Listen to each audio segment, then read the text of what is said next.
Alright, so a lot of my subscribers on my main channel, Klesh Guitars, have been asking, they want to see my guitars. Now, the Klesh Guitars channel originally started out to be a guitar channel. That's what it was meant to be. However, as you know, it turned into something completely different, and now I kind of feel weird putting guitar stuff over there because it's like a treasure hunting and travel channel. This channel here is where we're going to do the guitar stuff, I suppose. And anyway, if you guys don't know, I am a luthier by trade. I was trained in 2002 to 2003 at the Roberto-Venn School of Luthery in Phoenix, Arizona. And then directly after that, I was hired into the First Act custom shop, or pro shop, or studio. They called it the studio for artists. It was basically just 7 luthiers in like a room, a glass encased room in this office building. You know, we were like kind of like the 7 dwarves, we used to call ourselves. We had a violin maker, and the rest of us were guitar makers.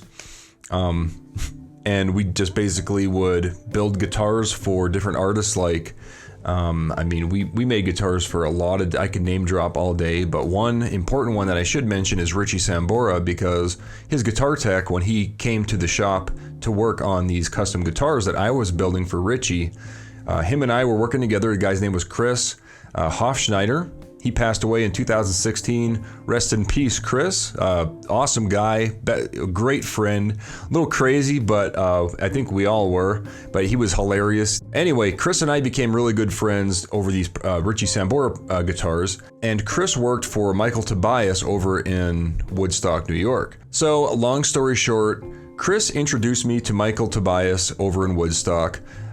Michael hired me as an apprentice for him. And by the way, I worked up in Boston for 1 year. That's how long the apprenticeship was.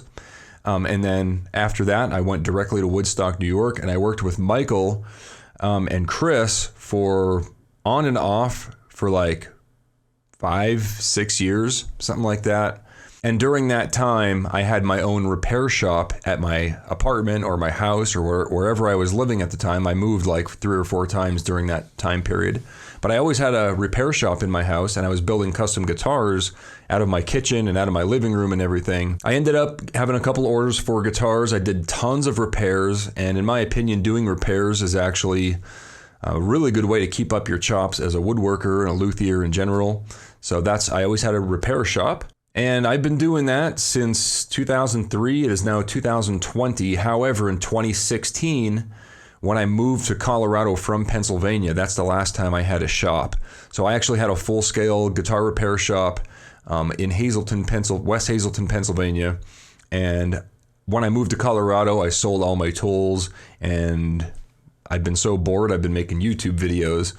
And that turned into my job. So anyway, today we're going to go over my first acoustic guitar that I actually built at Roberto-Venn School of Luthery in 2003. Can't really do it on this camera, so let's change camera angles.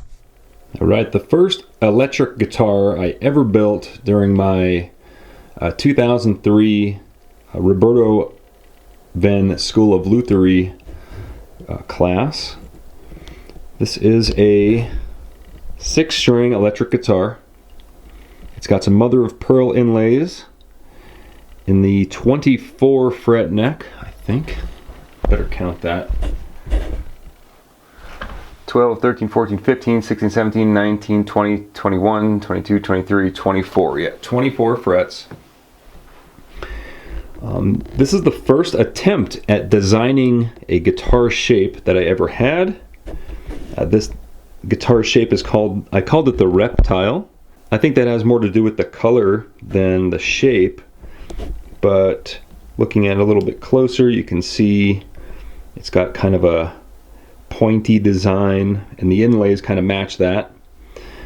The headstock itself is still kind of the basis of my current headstock design. I'll pick that up and show it a little bit closer there with the inlay and everything. This guitar does have EMG pickups in it.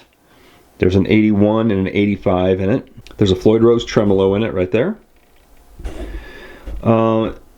I made this one with a volume knob.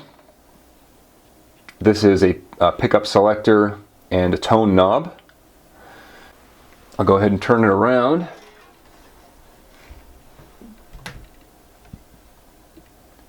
Now, you got to give me a break. This is my first attempt at building a guitar, so it's not that great. So here we have the battery compartment for the EMGs. You can see the nitrocellulose lacquer on it has started to shrink. This guitar is almost 20 years old. It has plastic control cavity covers. It's missing some screws. I think I took those to Frankenstein out some other guitars or something, but yeah, it's just plastic there. It's got a belly carve there. You can see some scratches in the finish. You can kind of see my reflection. It's held up its reflection pretty good. So this part here, I kind of wanted it to be flattened, like kind of like scooped out a little bit. I could have done way better, and I do improve on that in later designs. Right here you can see there's a mark right there. I actually had my strap button in the back here originally. I took it out and put it here, and I never completed that repair. It's all black, one color on the back. It's actually green and black. There's a lot of green underneath that black. If you look at the pointy areas, the very tip, and you can kind of see right here at the tip and the pointy areas, there's some wood showing through. That's from me burning through when I was buffing it. Holding it on the buffer too long and it burned right through. There's a lot of stuff wrong with this guitar, and this is actually pretty embarrassing to show to everyone. Let me get some close-up stuff of the inlay and stuff. Okay, so right here is the KleshGuitars logo. This is the way that I drew it out and transferred it directly from tracing paper onto wood and then attempted to cut it out. As you can see, there's a lot of mistakes there. It looks way different from the current logo, which you can see right there in the other corner. You can see some differences, but this was the original one. It's the first time I ever attempted to do it in wood anyway. The truss rod cover is also magnetic, just like on the acoustic guitar, as you can tell in this video here. My locking nut on my Floyd Rose is starting to rust, but here's a close-up of the inlays. They're all pretty much the same. And then, what else? The position markers. So the two position markers here at the 24th fret and all the rest of them are actually little metal dowels, little pieces of aluminum that I just drilled a hole, put them in and cut them off, and then yeah, they're actually pretty nice like that. Since then I upgraded to mother of pearl inlays and wood.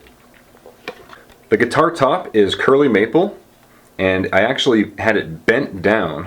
As you can see right there, there's like a bend there for when you're playing, your arm will rest right there. We put this at school, we put this in a vacuum, and it's only, I can't remember, I think it's, oh man, this top is probably only an 1/8 inch veneer, and then we were able to wet it down and put it in a vacuum and glue it to make it bend like that. The body of this guitar is Alder.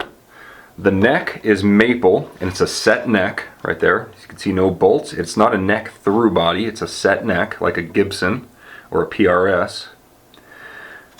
And what else? Yeah, I mean, this is the first guitar design I ever made, and this is my first attempt at building an electric guitar.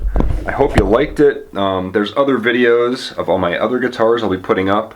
If I don't do it today, I'll get it tomorrow, but you can check out my playlist and you'll see all the other guitars. So there it is, my first electric guitar.